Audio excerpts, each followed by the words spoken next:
Yes, sir. Good afternoon, sir. Good afternoon, ma'am. Yeah, so I guess we can start now. Good afternoon, everyone.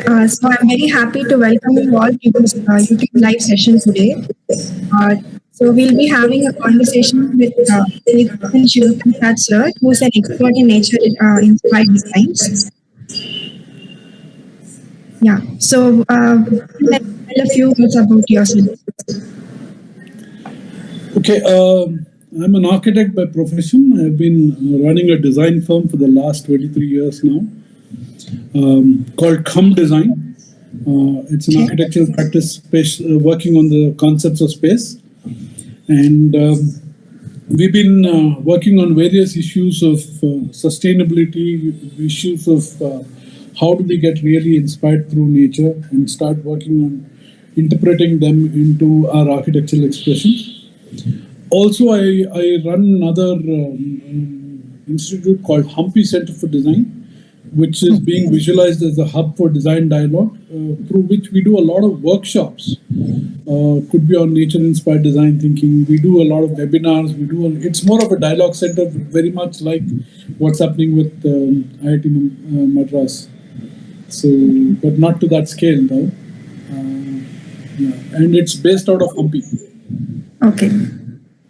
Yeah, that's great to know, sir. So, as the title of the session is Nature-Inspired Design Thinking, so my first question would be like, why nature-inspired design thinking, and what is the difference between design thinking and nature-inspired design thinking? Okay, I think that's quite a large question.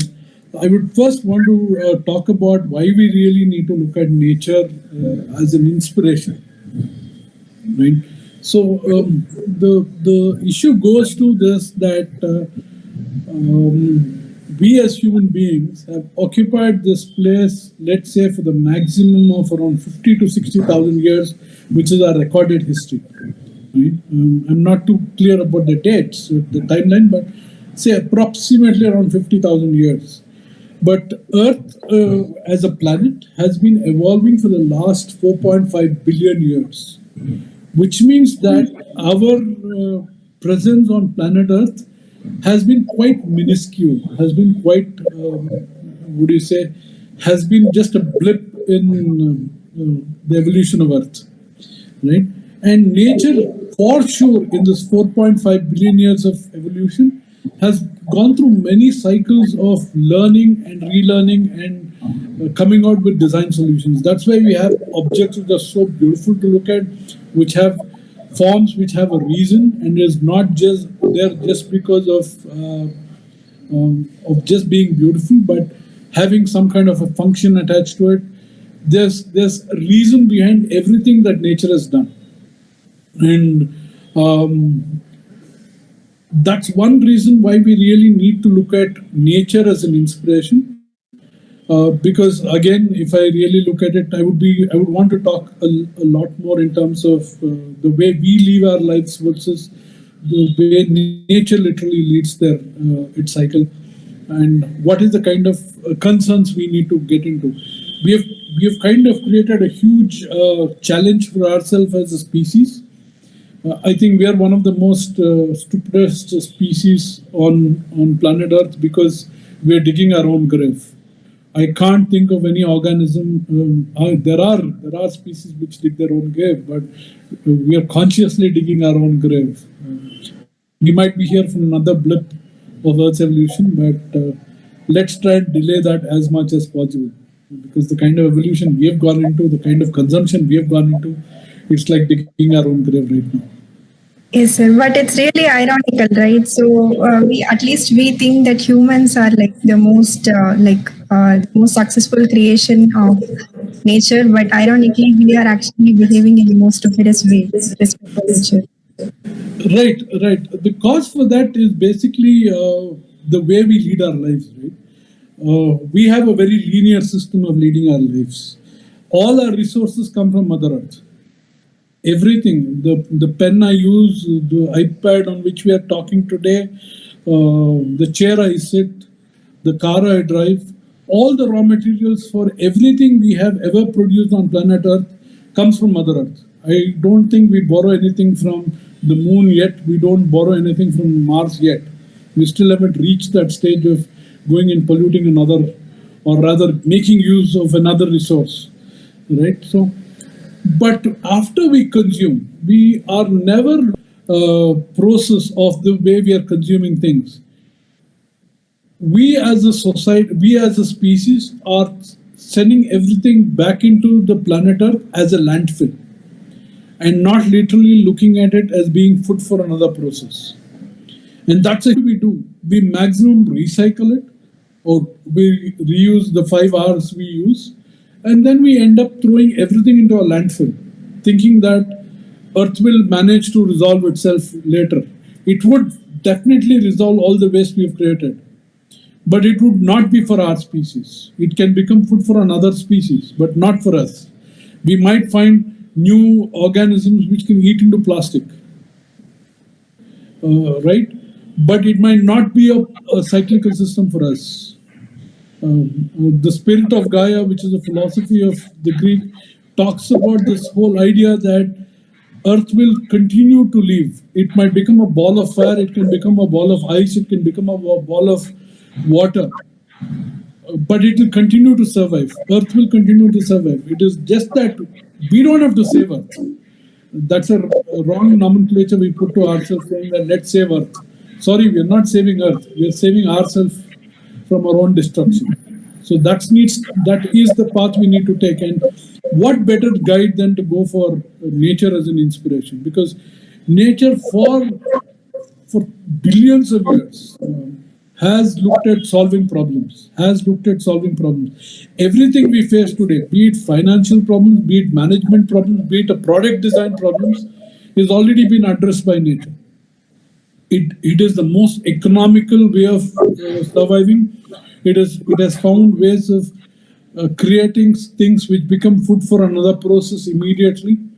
It has found answers to every problem we as human beings are facing today, right? And that's something which we really need to look at as an inspiration. And that's where I think nature-inspired design thinking is the much needed vertical to work on at this point of time. Yes, sir. So, having understood your interest and also the need for biomimicry or nature-inspired design right now, so can you tell us like one animal or creature which is most fascinated you, like your? Of recent days, I mean, I've been studying structured light, especially the blue butterfly, monarch butterfly, and that butterfly. Just imagine the what do you say? The wings of the butterfly is made up of a series of, at the nano level, is made up of a series of cone-like structured elements on its wing. And because light, the white light which falls on it disperses and only throws out the blue color, the amazing blue color. And that is being converted. I mean, I was reading about another company which is looking at the structured light which comes out of any of the insects or butterflies, and then converting that into paints, where there's a building which is painted, and because of the daylight which moves and the quality of light which falls on it, the color of the building can change. Excuse me, I'm really sorry. It's okay. Right? So I'm really looking at such inspirations from nature. I'll just go on a mute for a second. Sure.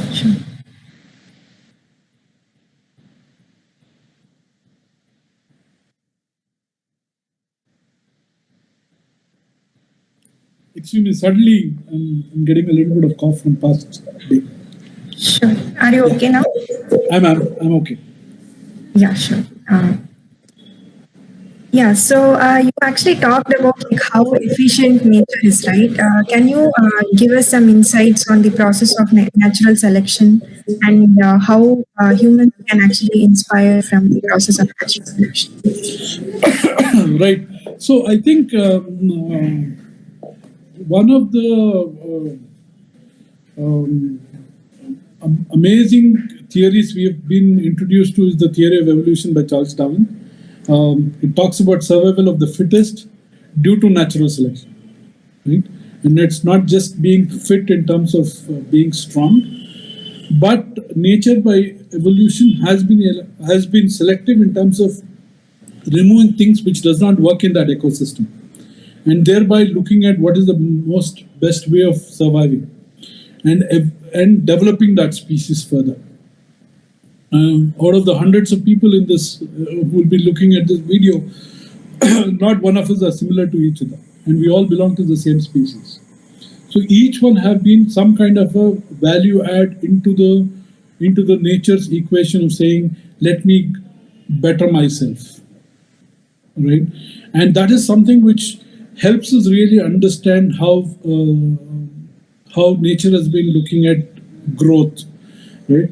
Say there might have been white crows, but due to natural selection, the white crows might have been removed from the equation because they are more prone to being predated upon, right? Or it could be about how the chameleon can change its colors, which is something which is evolved from just being a brown lizard sitting on a green leaf and being eaten away, versus bringing in the small chemical change within its own body so that it could change color on wherever it moves, right? So this kind of habitation is something which I'm very interested to learn from nature and see whether I can use that as a part of my design process. We were designing a school, and we had to span almost 40 feet using very minimal materials. So we were looking at how to span those materials. Then we came across this idea of a shell and the geometry the cell works with, and also of an egg and how that egg breaks. It was a kindergarten, and we were ideating of literally an egg breaking out from the ground and becoming a structure. So we could manage a span of literally 40 feet of width using a very thin one inch thick concrete, one or even lesser thick concrete, because of the structural system which we explored from nature. And we can minimize the kind of waste we are creating right now. I'm sure if we look at it at a much more intense level, I would love to design a building which can degenerate and become food for another process after its life.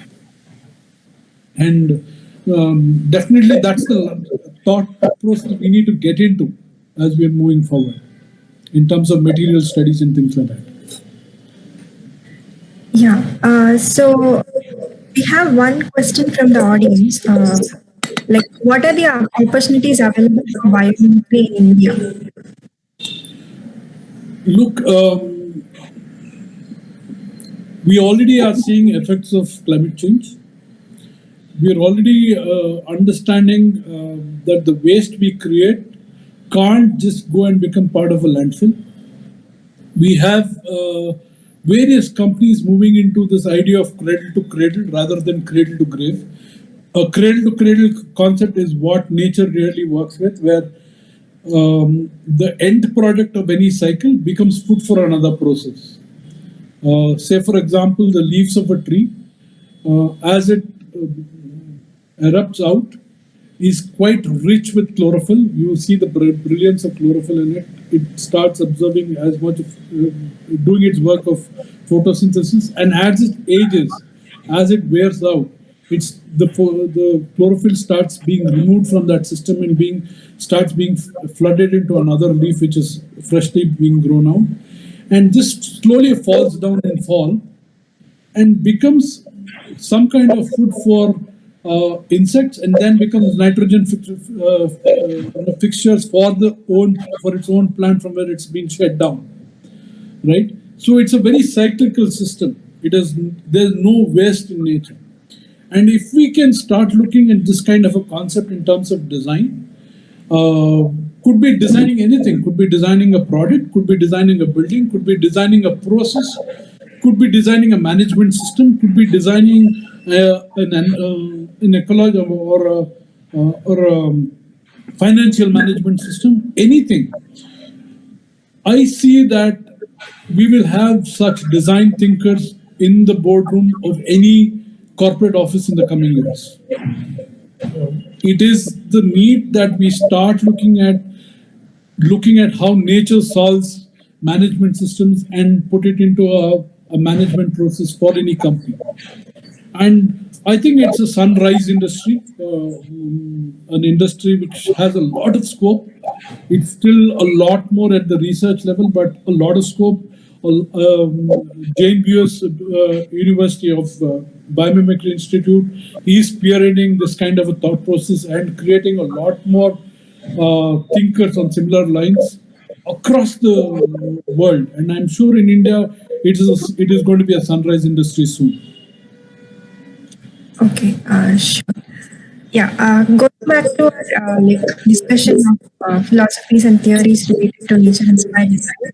So you mentioned about cradle to grave approach, right? So how do we actually go about looking at it? For example, if I see an organism and I'm interested in certain aspect of the organism, how do I start incorporating it in my project or uh, design?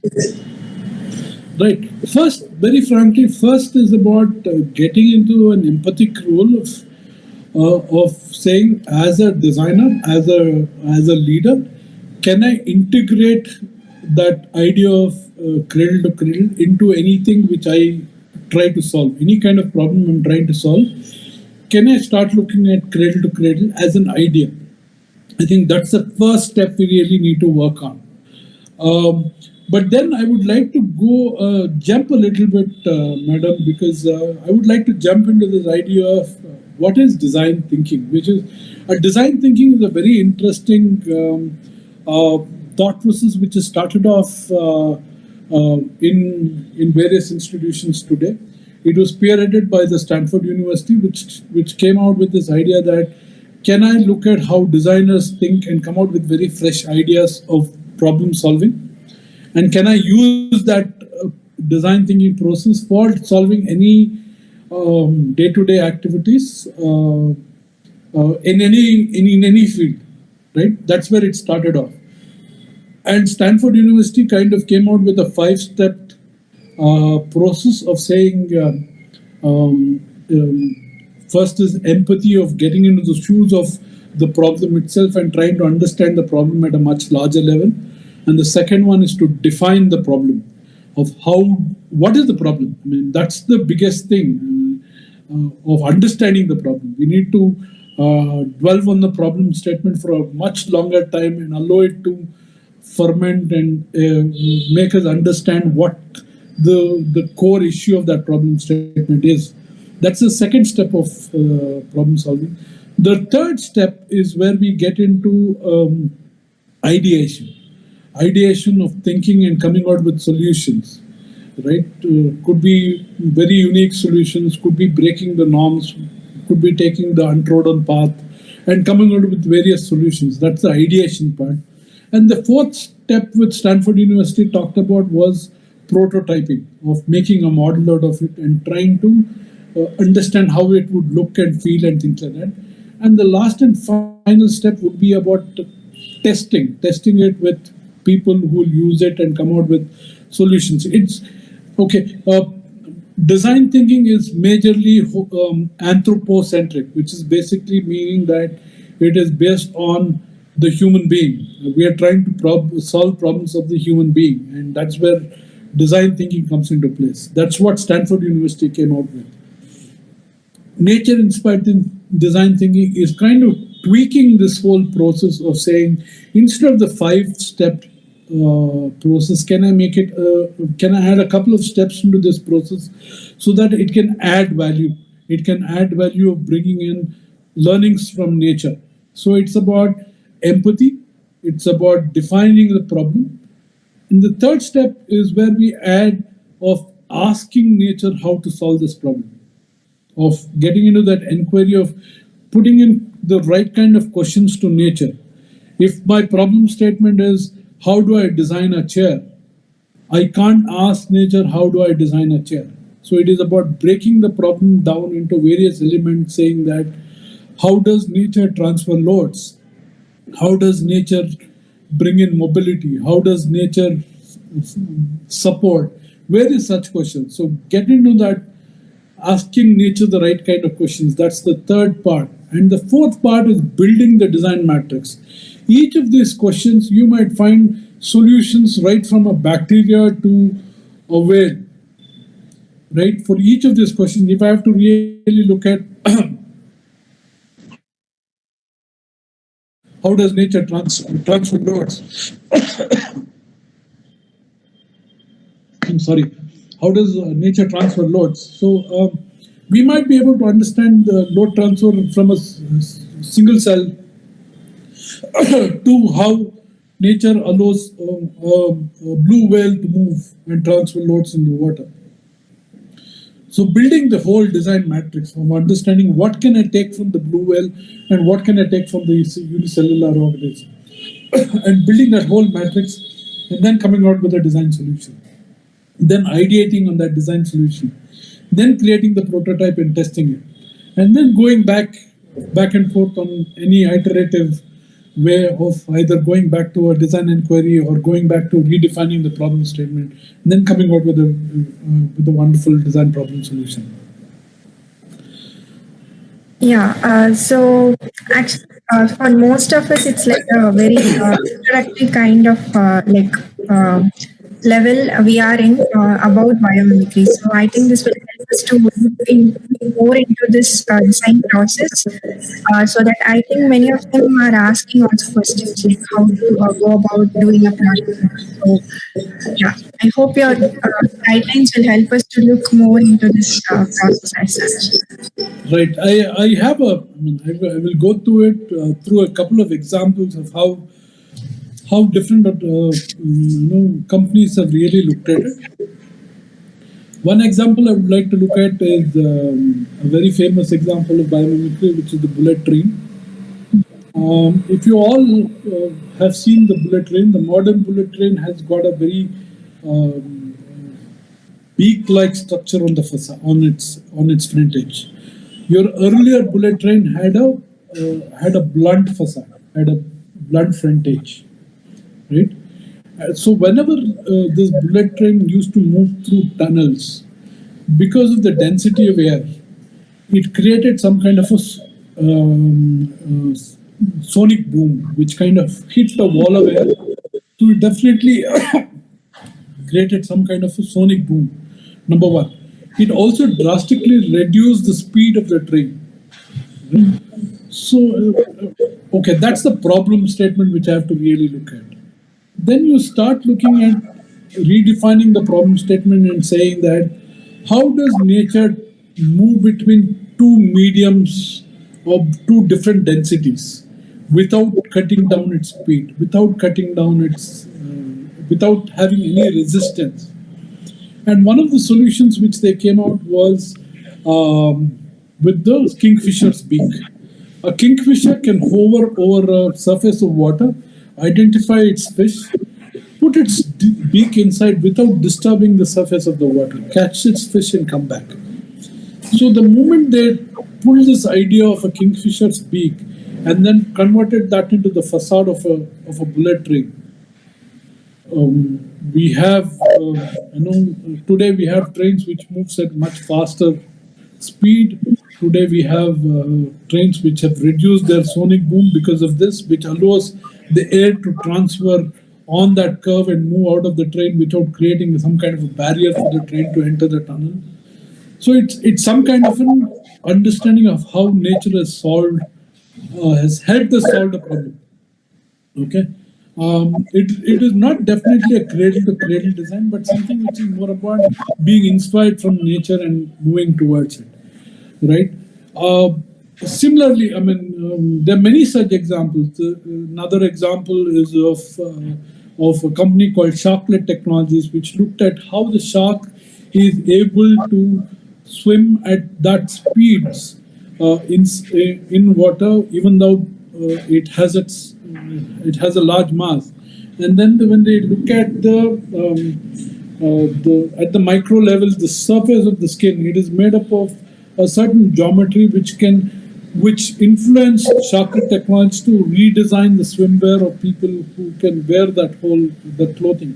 So today's swimwear are completely clothed head to toe with those fabrics, which allow for easy movement inside water. And I think one of the first times it was ever used by was Michael Phillip in the Australian Olympic Games.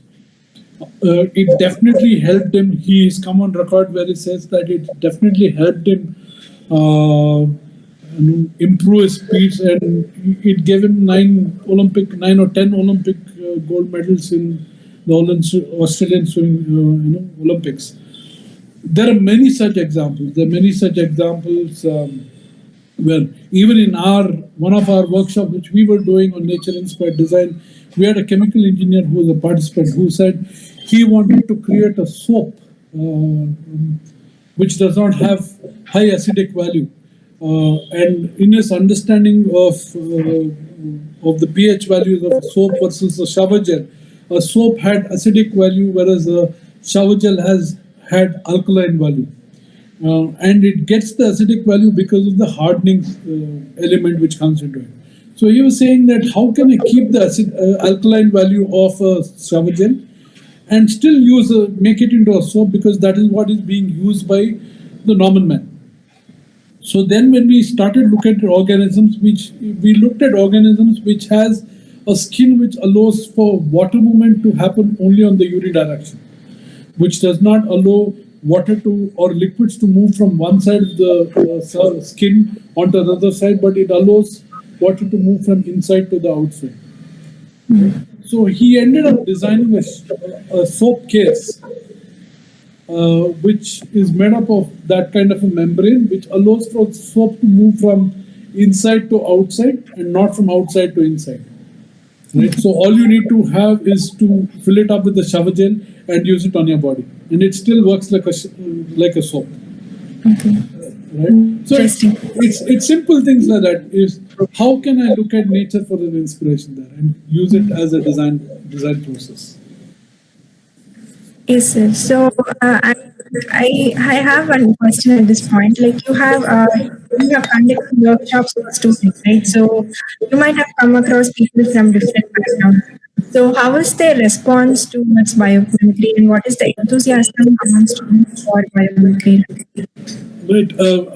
One common thing is, I generally do this on a very tight schedule because of time constraints. We do it on a 6-day activity of 3 days each, where on the third or fourth day, when they're introduced to this idea of asking nature the right kind of questions and finding out from nature the various organisms which have solved their problems. That for me is a life-changing movement. Is a very life-changing movement where they suddenly look at a problem statement as simple as designing a pen. To somebody, in one of the workshops, the group of students had just visited the Ganges and had seen half-burned dead bodies in the river. Right, and they wanted to see how nature can help them solve it, and they came out with certain mechanisms being inspired from nature to design certain mechanisms so that you have this social image that I would want my half-burnt bodies to go into the river, because that's a cultural thing for me. I would want my body to be a part of the Ganges. At the same time, how do I look at it as non-polluting? So they could look at nature-inspired design thinking processes. A bit that it was purely at the conceptual level, that they could look at certain organisms in nature which can help them not pollute the body in the water, at the same time allow the body to be a part as a part of the immersive process as a cultural system. So we have found answers to that. We've had CFOs of various companies being a part of this system and trying to understand how ants can help them economize their whole process. Right. One of the examples, not in our workshop, of course, but the Southwest Airlines in the United, is it the Southeast or Southwest? I forgot. The airlines in the United States have used the learnings from ant colonies to the way they disperse their passengers into the flight, which allows for faster boarding, which allows for easy disbursement of people along the flight for faster movement and lesser user fuel in the aircraft. So, yeah, it could get into any level. It could get into a management system of a company to designing a huge product like an aircraft.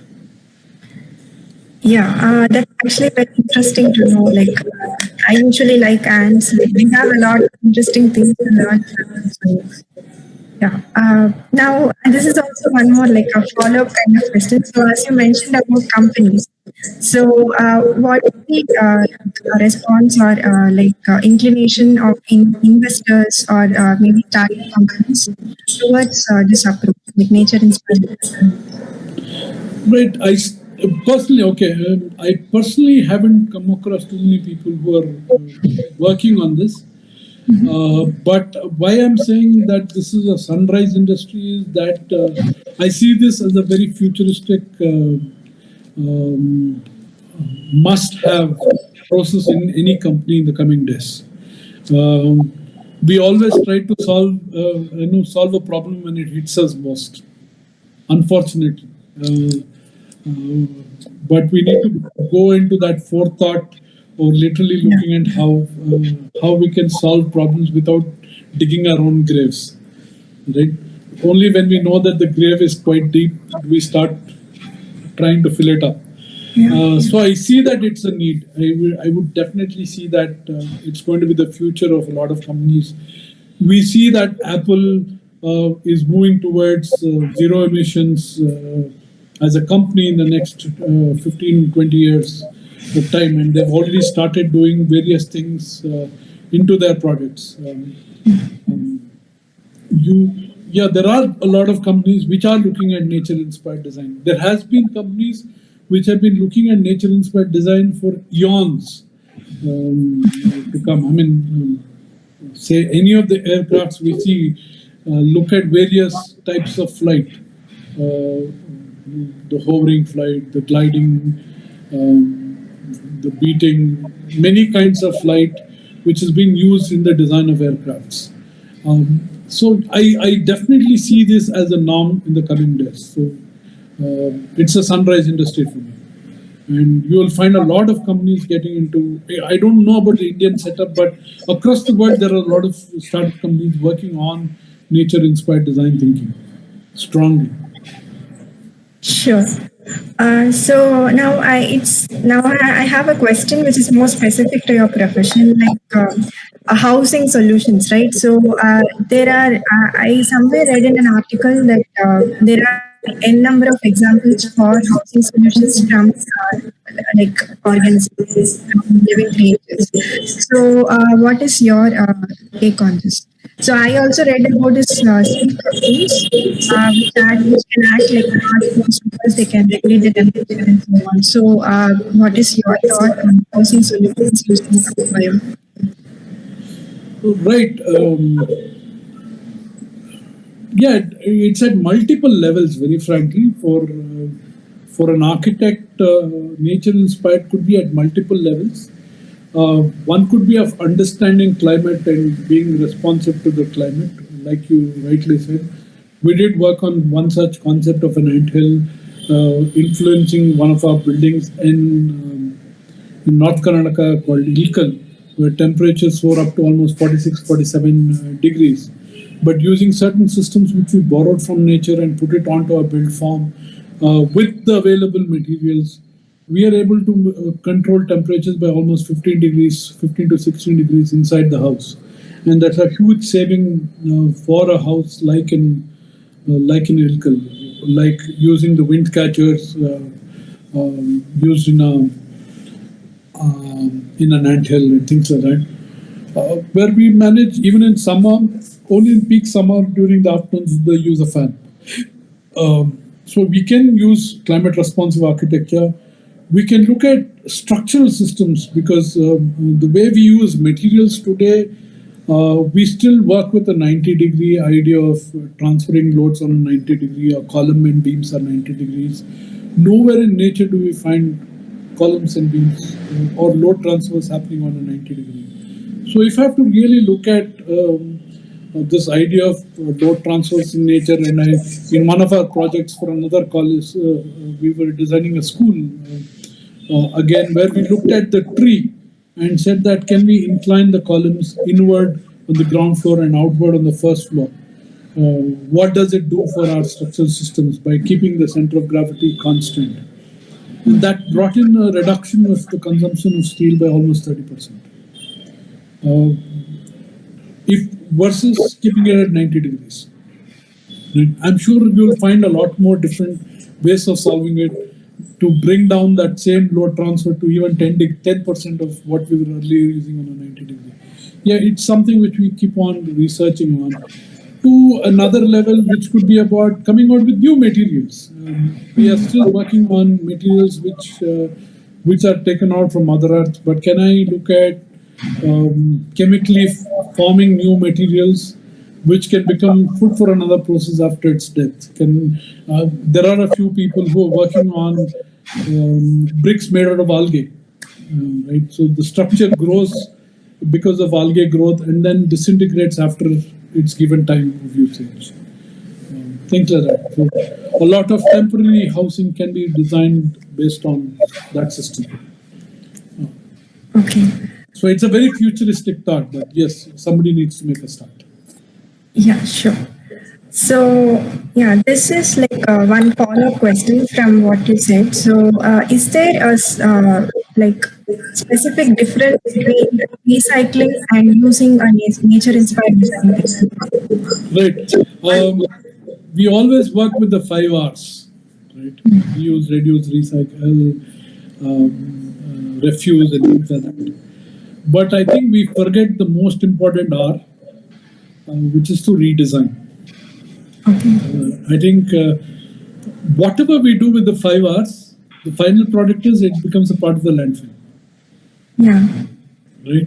But if I start working on the top R, which is redesign, can I redesign any process, any product, any design element, any problem which we want to solve with an idea that it becomes food for another process at the end of its life?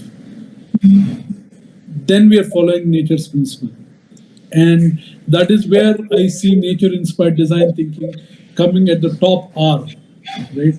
Whereas the remaining 5 R's are only delaying our grave.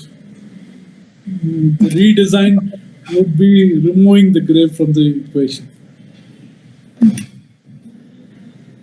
Yeah, so I hope I answered that question of yours. Yeah. So there might be a misconception like recycling and biomimicry are the same thing. So we need to understand that redesign is the most important distinguishing element. So I have one question from the audience. Are there any generalized design patterns formulated from studying nature? I have seen that there are similar patterns in software engineering. Can you also quote some examples of similar Yeah, I got the gist of the problem statement, but I thought that there was a delay. There's some delay or lag in your question. Okay. Is my audio clear to everyone? Yeah. Yeah, okay. Great. So as I mentioned earlier, if we are looking at the 7-stage process which we have worked out, borrowed from even parts of design thinking from Stanford and parts of what we learned from Biomimicry Institute, this 7-stage process is one process which we are following right now to really get into that inquiry of nature, of asking nature the right kind of questions and coming out with solutions. We have had some amazing ways of looking at problem solving in our workshops. We have had students of 10 standard, we have had 6 standard students working with PhD holders together on coming out with some solutions. So it's been quite unique, and each one comes out with their own patterns. Each one comes out with their, even though the problem statement might be the same, the solutions might be different, because somebody would have looked at a butterfly, somebody would have looked at an amoeba, somebody would have looked at a shark for solving the same problem. The solutions might be different. So but there's a process which we have come out with in our nature inspired design thinking workshops, where we try and use that, which I shared with you earlier, the 7-step process. Cool. Yeah. Okay. Now I have one more question. Like, for example, if we want to use nature, for example, I used to work on products with silk. So silk, I try to use it for making a biocompost. I'm not able to hear you, madam. I'm not able to hear you. There's a lot of disturbance from it. Okay. Yeah. Am I audible now? Yeah. Okay. Is there still a disturbance, or is it fine? There's a small lag in the way I'm getting your message, but I'll try and figure that out. Do shoot out. Okay. Is it happening only now, or is it happening since long time? It's happening for the past couple of questions. Okay. It's because I'm streaming. I'm also streaming simultaneously, and I'm also talking to you on Gmail. Maybe that's why. Yeah. Right. Go ahead with your question. Yeah. So I have a specific example. Like, for example, silk being used as a biocomposite. Like, it has different applications. So one of them is impact strength, and it's a mechanical application. But usually silk is being used as a very useful biomedical material, and it's very popular. But when we want to use it for a mechanical application, it might not be that robust to use it in an industrial system. So how to overcome these limitations? Right. It kind of takes me down to one observation of the spider's webs. The spider silk is one of the best, most tensile, load-bearing, material in nature. The kind of you have spiders which can spit out web 25 meters across a rivulet, and somewhere catch even flying birds on their webs. Right. So definitely, as you rightly said, usage of any material research, it's quite at its nascent stage right now. And people like you who are working on material research, or literally pushing it to another level of literally trying to see if I can mass produce. I mean, just imagine if I can mass produce spiders' silk as reinforcement bars for my buildings. I would be able to use 1/100th of the steel I'm using, or redefine the way I would span my buildings. We had an architect called Buckminster Fuller who looked at the composition of the carbon-60 atom and said that, and he had in fact designed a spear which could cover the city of New York structurally. Right? So it is very much at the nascent stage, and material scientists in our research institutes should literally look at how nature comes out with their materials and try and help us out, designers, to solve that problem. Sure. I would put the ball back into the research institutes. Okay.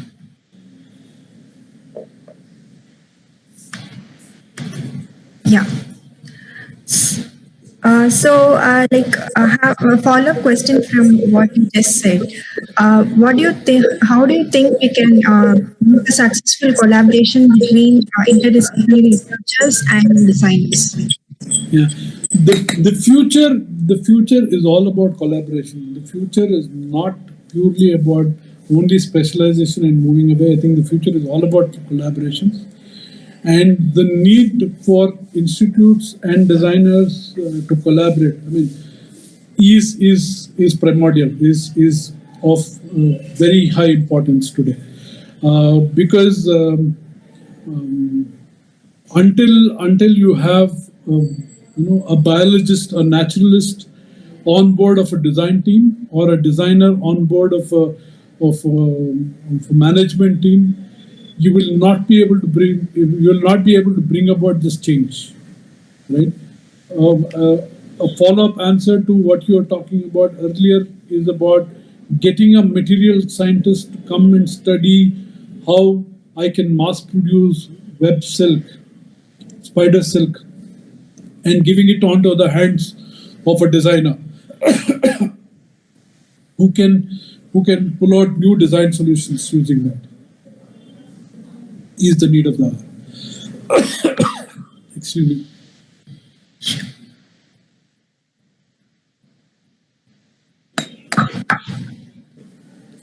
Right.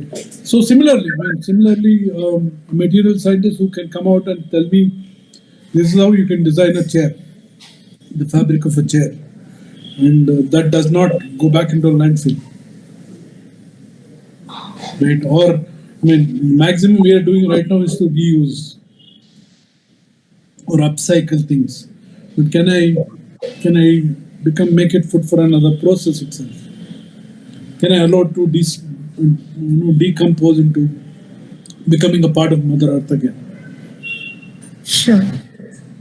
Yeah, so now I would like to have some rapid fire questions. So these are just for fun. So it may not be really technical. First one is, do you think humans are more clever or nature is clever? Nature is far better, far cleverer than human beings. Okay. The next one is, would you say nature is reality or it's just an illusion? Pardon? Nature Is is? nature a reality concept or it is just an illusion? Nature is the only reality. Okay. Sir, but everything in nature keeps changing, right? Whatever existed before does not exist now. So whatever existing now will not exist later. Isn't change the necessity for being real? Otherwise, you'll get stagnant. Okay. Okay. Change is the most important thing, and otherwise we would have remained, cave dwellers or even nomadics. Okay. The next question is, what is one thing that will be very difficult for humans to mimic from nature?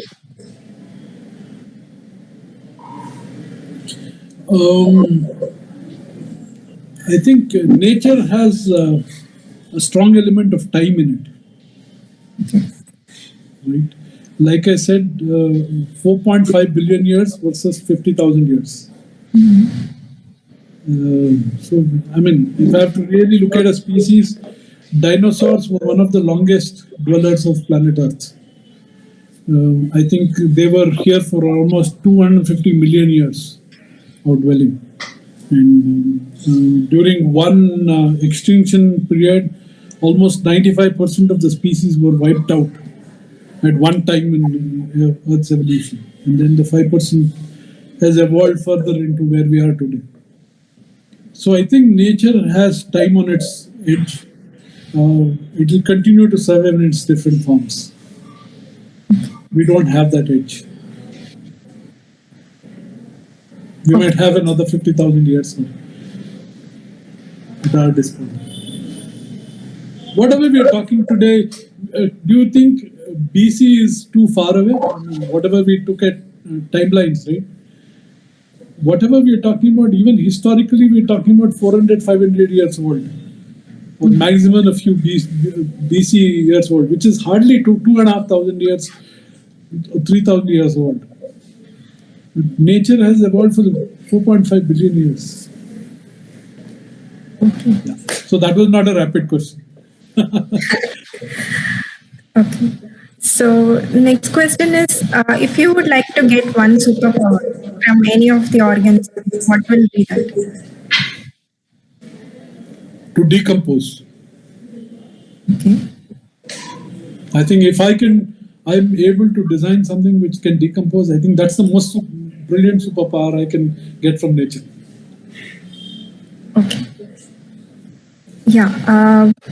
Last question is, in the next few years, would you like to see yourself as a successful author, or someone like a Nobel laureate, or someone like the richest CEO?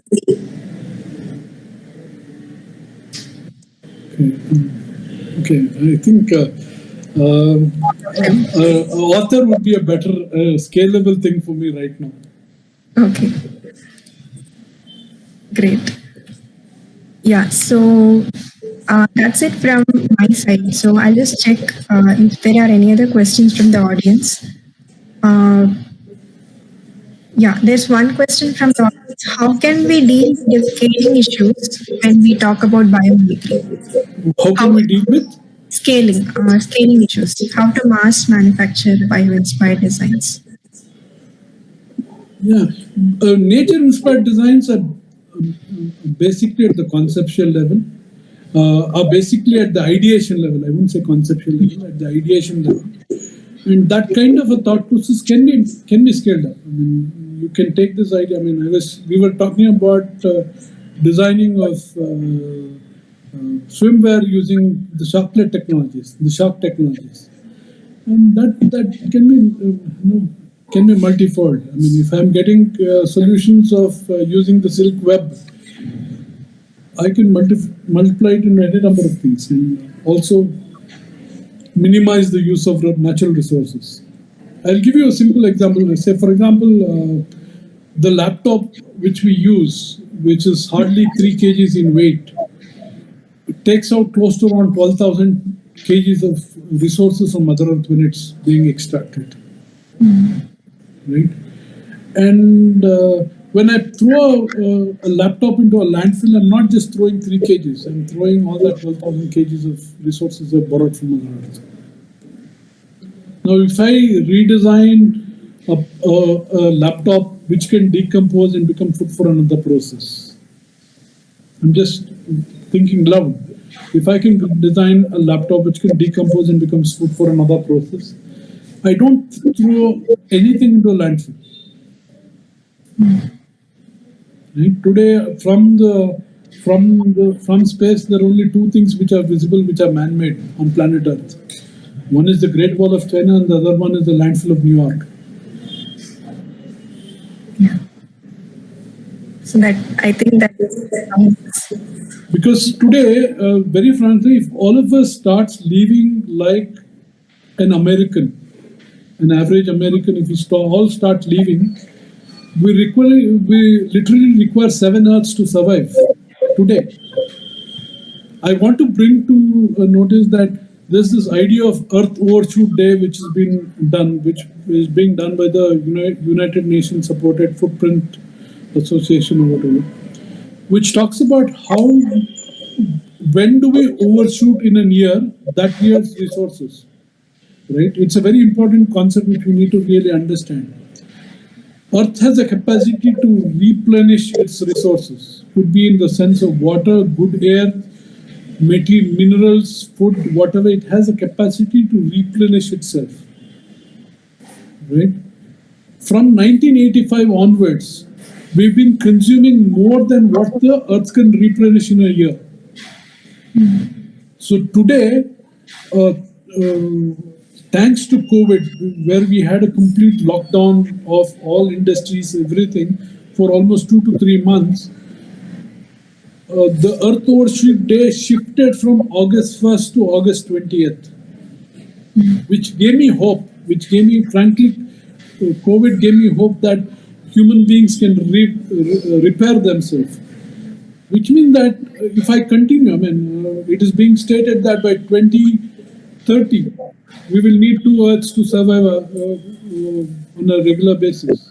We don't have 2 Earths, madam. We have only 1 Earth. for us to get all our resources. And we need to get into that drastic shift to really understand how can I minimize waste? How can I use less from Mother Earth? And it's very critical for us right now.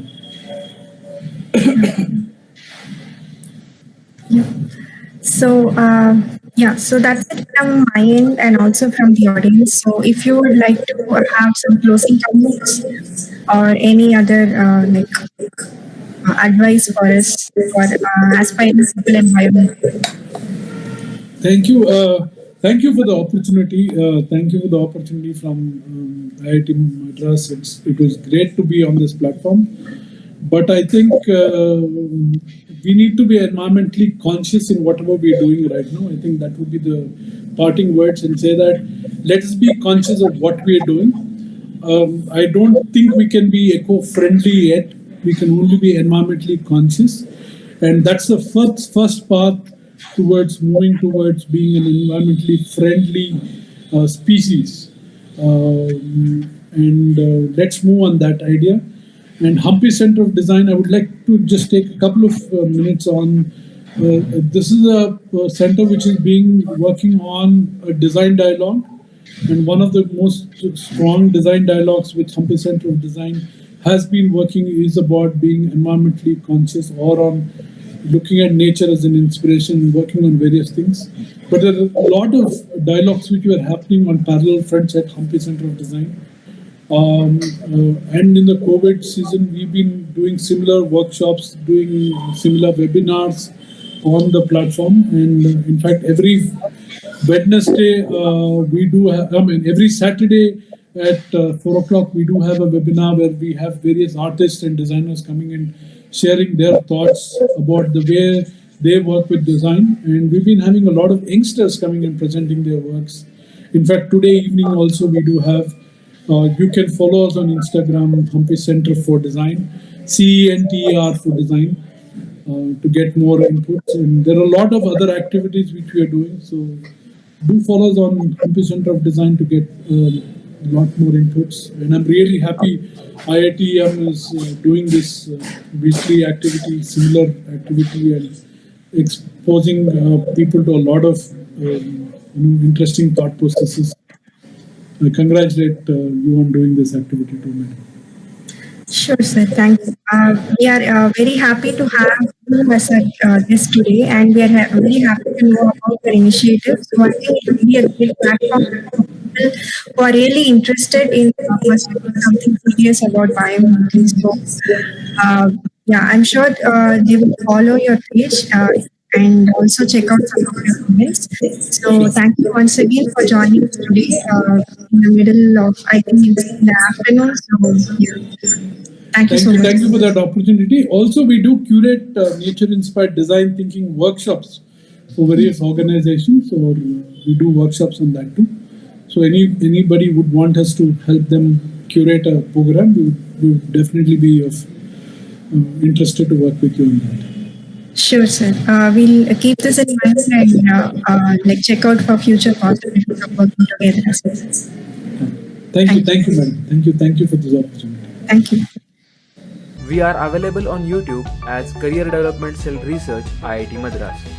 If you want to find us on Instagram, LinkedIn, or Facebook, you can type IIT Madras Research Affairs Teams. If you want to write us, you can mail us at cdc_research@sml.iitm.ac.in.